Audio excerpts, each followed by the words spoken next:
Hello viewers, ज़ीहू के साथ हाजिर हैं। बहुत से लोग ज़ीहू के बारे में बहुत सी बातें कर रहे हैं। अभी उन्हें ज़ीहू इनफैक्ट एक्सेप्ट करने में थोड़ी सी मुश्किल पेश आ रही है, लेकिन कोई मसला नहीं है। आहिस्ता आहिस्ता वो हर चीज़ को एक्सेप्ट कर लेंगे, ज़ीहू को भी, ज़ीहू से मुताल्लिक कंटेंट को भी, और ज़ीहू के कंटेंट बयान करने को भी। तो बहरहाल हम मौजूद हैं मोची दरवाज़ा।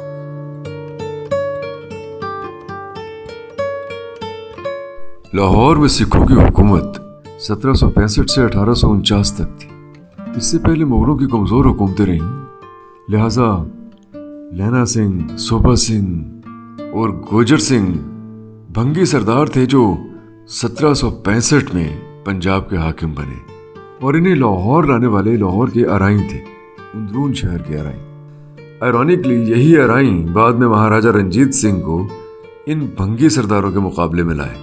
महाराजा रंजीत सिंह के दौर में कोहिनूर हीरा पंजाब में आया।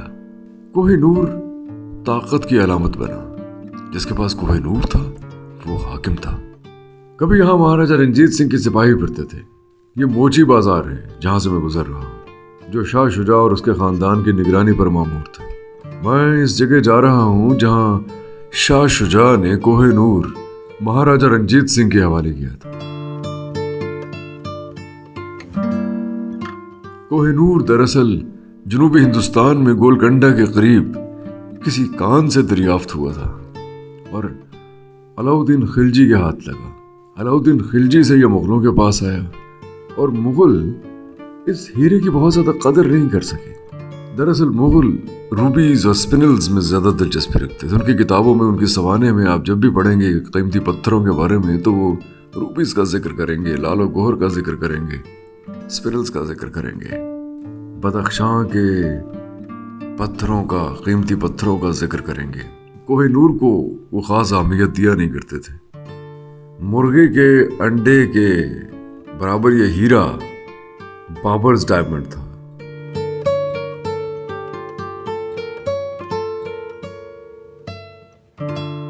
किस्सा कुछ यूं है कि जब अहमद शाह अब्दाली के बेटों के दरमियान इख्तदार की जंग शुरू हुई तो बड़ी खूंरेजी हुई। आपको याद होगा कि अहमद शाह अब्दाली ने ये कोहिनूर हीरा दरअसल नादिर शाह से लिया था।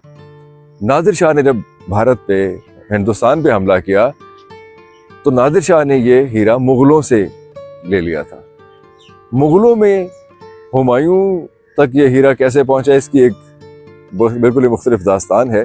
कहते हैं कि कोहिनूर हीरा गोलकंडा की चट्टानों से कहीं बरामद हुआ। कुछ लोग कहते हैं कि किसी बुत की आंख में था, वहां से बरामद हुआ, लेकिन बहरहाल ये पहुंच गया अलाउद्दीन खिलजी के पास। अलाउद्दीन खिलजी से बाबर के पास आया, बाबर से हुमायूं के पास आया। इसे बाबर्स डायमंड भी कहते थे। इसका जो वजन था वो 1.93 कैराट था।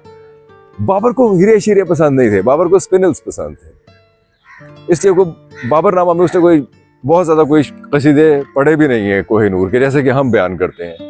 और जो मेहमान, उमरा, शुरफा आया करते थे, उन्हें जब कोई हीरे जवाहरात पेश भी किया जाते थे तो वो कोहिनूर नहीं था, वो डायमंड्स नहीं थे, वो स्पिनल्स थे, जेम्स थे। तो मुगलों को बहुत ज्यादा रगबत हीरों से नहीं थी। लेकिन बहरहाल ये हीरा हुमायूं तक पहुंचा तो हुमायूं ने तो एक बार वजू करते हुए ये हीरा गवा ही दिया था। यानी जब शेर शाह सूरी के अताब से बच निकला हुमायूं और वो बादशाह तहमासप के पास गया, ईरान के बादशाह के पास, तो रास्ते में एक जगह वजू करते हुए भूल ही गया हीरा। वैसे तो हुमायूं बहुत ही बेकायदा, गैर मुनज़्ज़म इंसान थे, वक्त के बिल्कुल पाबंद नहीं थे, इजी गोइंग थे बहुत ज़्यादा, और इन हरकतों से ज़ाहिर है बाबर भी बहुत तंग थे, जैसे कि अपनी किताब में लिखते हैं। लेकिन एविडेंस ये है उनकी बेकायदगी का, उनके बहुत ज़्यादा इजी गोइंग होने का, कि वो हीरा वजू करते हुए भूल गए। एक लड़के जौहर ने उठा के वो हीरा दिया। उस वक्त हुमायूं ईरान के बादशाह तहमास्प से पनाह मांगने जा रहा था, लिहाजा हीरा उसके लिए बहुत जरूरी था। उसने उस बच्चे से कहा भी कि शुक्र है तुमने मुझे ये हीरा वापस कर दिया, वरना शायद ईरान का बादशाह मुझे बिल्कुल रांदा दरगाह कर देता। और ऐसा ही हुआ। जब वो तहमास्प के पास पहुंचा तो तहमास्प ने बहुत से जौहरियों को बुला के उस हीरे की जांच करवाई, तो पता चला कि इस हीरे के जरिए अगर इस हीरे को बेचा जाए तो पूरी दुनिया को 2.5 दिन का खाना खिलाया जा सकता है। लेकिन किसी वजह से तहमास्प ने वो हीरा हुमायूं के साथ ही वापस भारत भेज दिया। और उसे कहा गया कि आप ये हीरा अहमदनगर के राजा को दे दें जा, क्योंकि वो अहमदनगर के जो राजा थे वो दोस्त थे बादशाह तहमासप के।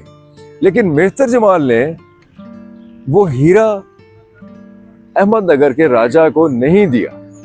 That is for sure. मैनू इस गल का पक्का पता उन्हें नहीं देता, क्योंकि विलियम डैलिम्पल ने लिखी ये गल, और भी लोगों ने लिखी है, लेकिन बहरहाल पक्की बात है कि वो हीरा मेहतर जमाल ने अहमदनगर के राजा को नहीं दिया। हाँ, अलबत्ता तहमासप का खत उस तक पहुंचा दिया। वो हीरा कहाँ गया, वो 10-12 बरस तक कहाँ गायब रहा, किसी को पता नहीं है।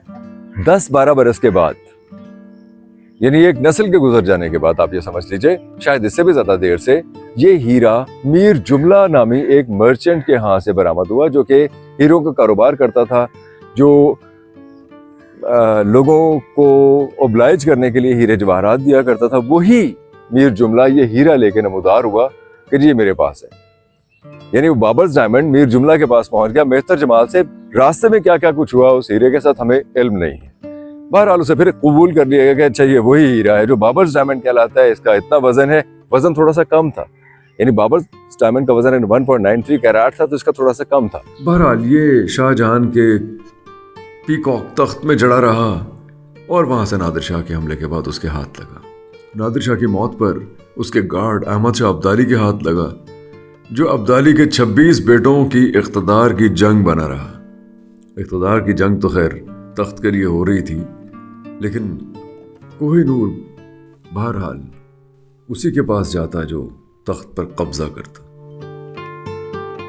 वफा बेगम जो शाह शुजा की बीवी थी, वो दौड़ी भागी यहाँ पर आई अफगानिस्तान से, क्योंकि अटक का जो कला था वहाँ कैद कर लिया गया था शाह शुजा को। उनके अपने दोस्तों ने अटक के कले में कैद कर लिया, तरबूज के छिलके मारे।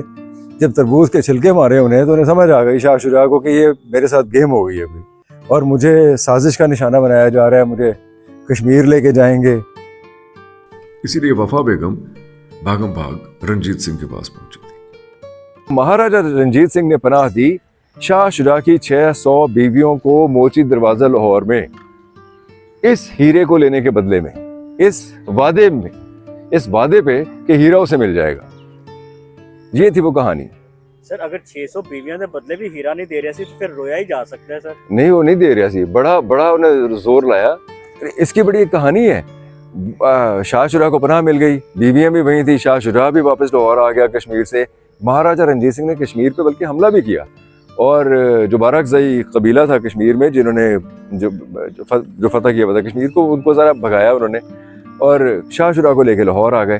शाह शुजा नीवी पा के बह गया, सर ने बड़ा मतलब उन्होंने ना वो दड़ वट ली, पंजाबी में कहते हैं ना दड़ वट लेना, समझ गए तुसी, और चुप साध लिया नहीं कि उसने, और कन्नी कतरा गया कि हुण हीरे दी गल ना होवे। महाराजा रंजीत सिंह रोज पुछदा हुंदा सी फकीर अजीजुद्दीन नूं, हाँ भाई वो हीरे दा की बने है, वो कित्थे है कोहिनूर।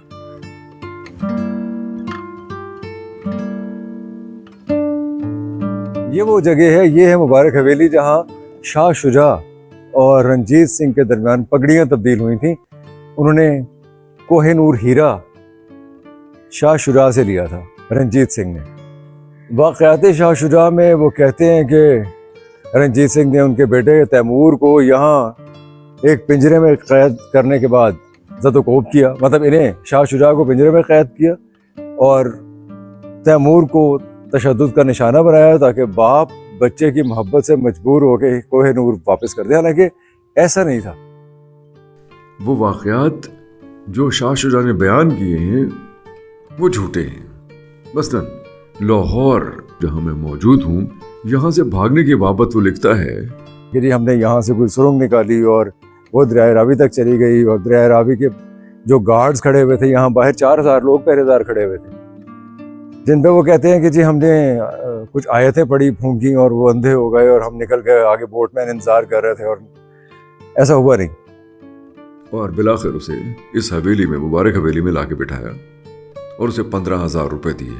विलियम डैलिम्पल तो ये लिखते हैं, लेकिन सिख हिस्ट्री ये लिखती है कि जब महाराजा रंजीत सिंह ने इस हीरे की जांच करवाई तो उसके एफ्स 1,20,000 रुपए शाह शुजा को भिजवाए।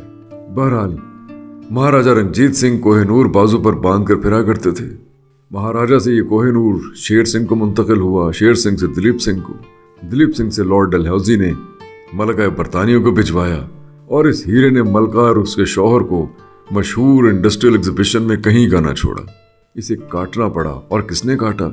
ये हीरा बिलाखिर कैसे चमका, इसका साइज छोटा कैसे हुआ, मलिका ने दिलीप सिंह को यह हीरा क्यों दिया, और दिलीप सिंह ने जवाबन वो हीरा वापस कैसे कर दिया, क्यों वापस किया? दिलीप सिंह ने किस तस्वीर में हीरे को देखा, और दिलीप सिंह गुस्से में क्यों आया? दिलीप सिंह ने मसीहियत को क्यों छोड़ा? दिलीप सिंह ने मलिका से क्यों कहा कि वो रूस के साथ मिलकर जंग का ऐलान कर देगा? ऐसा गुस्सा क्यों आया दिलीप सिंह को? दिलीप सिंह के दिल में नफरत क्यों पलती रही? अगर दिलीप सिंह का साइको एनालिसिस किया जाए तो हमें कैसा गुस्सा, कैसी नफरत नजर आती है उस खातून के खिलाफ जो मलिका विक्टोरिया थी और जिसे वो अपनी माँ कहता था। दिलीप सिंह को किस अंग्रेज जोड़े ने पाला?